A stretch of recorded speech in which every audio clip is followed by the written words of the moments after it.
The Bible insists that God chose to judge those people groups for their immorality.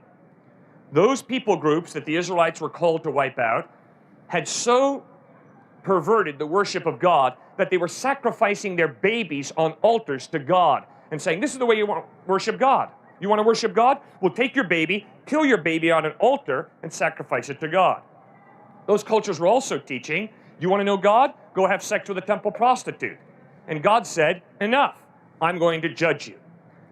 Third point, you got to remember that a few hundred years later, God used first the Assyrians and then the Babylonians to judge the Jews for their idolatry. What you also have to remember is, Jesus Christ promised that when he would return a second time, it would not be as a baby born in a manger in Bethlehem, it would be as a returning judge to judge the world. And the blood will flow as never before, and there will be a hell. So the Bible is very consistent in portraying, because God is good, he will not allow evil to ultimately, in the end, triumph. With the examples I gave, I understand the nations and their wickedness, but I was talking about when a family, like an isolated family, less than 20 people or so, gets killed for one man's sin in violation to a command in Deuteronomy that says a man shall not die for another man's sin.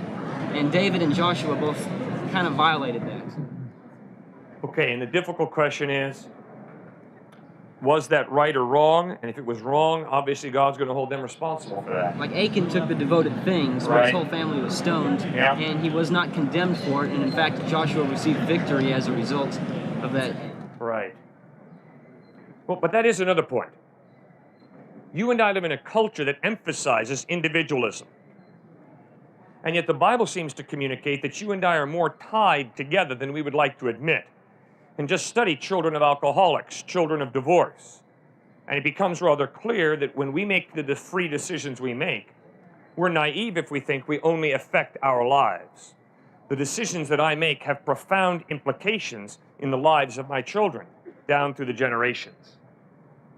And so yes, God does choose to judge nations, and obviously some innocent children are swept along in that